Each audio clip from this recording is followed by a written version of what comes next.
রাতে ডিনারের জন্য কি বানাবো কিছুই বুঝে উঠতে পারছিলাম না।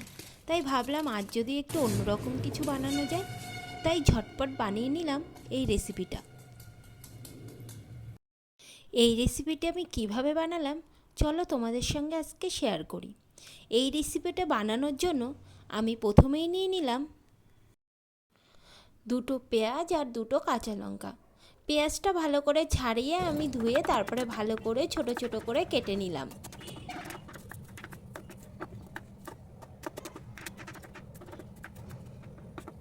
পেঁয়াজ ও কাঁচা লঙ্কাটা ভালোভাবে কেটে নেবার পর আমি তার সঙ্গে নিয়ে নিলাম কিছুটা পরিমাণ ময়দা।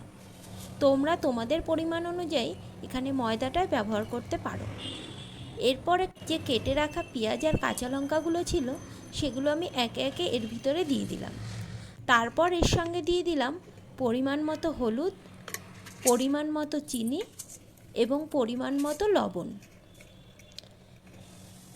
তারপরে এর ভিতরে একটা ডিম ফাটিয়ে আমি আগেই রেখে দিয়েছিলাম, সেটাকে এর ভিতরে ডিমটা ভালোভাবে ফাটিয়ে দিয়ে দিলাম এর ভিতরে, এবং তার সঙ্গে দিয়ে দিলাম আগের থেকে ভেজে রাখা পেঁয়াজ কলি এবং পরিমাণ মতো জল, এবং তারপর সেগুলোকে আমি ভালো করে মিক্সড করলাম।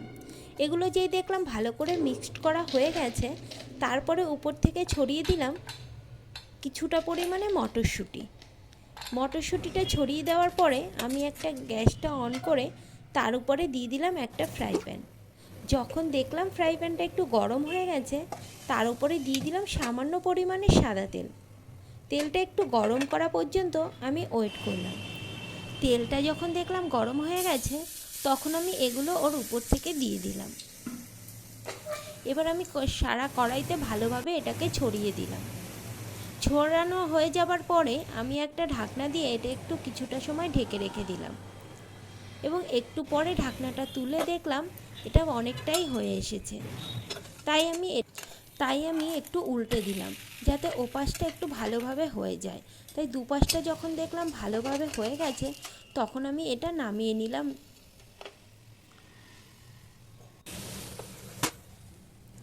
এরপরে আবার আমি সেম পদ্ধতিতে সবকটাই ভেজে নিলাম।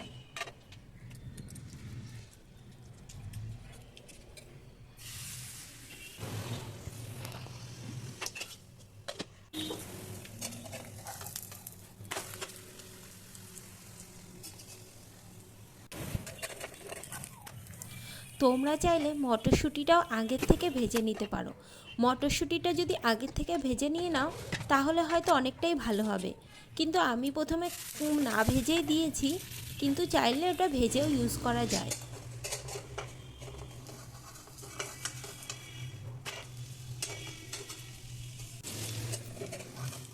এটা বানাতে যেহেতু বেশি কিছুর প্রয়োজন হয় না এবং খুব সহজে তাড়াতাড়ি বানিয়ে ফেলা যায়, তাই চাইলে এটা টিফিনেও কেউ ইউজ করতে পারবে।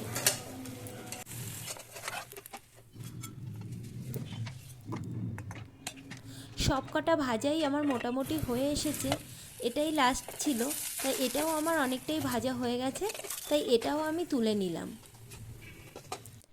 তোমাদের যদি আমার বানানো রেসিপিটা ভালো লেগে থাকে তাহলে অবশ্যই কিন্তু কমেন্ট করে জানিও।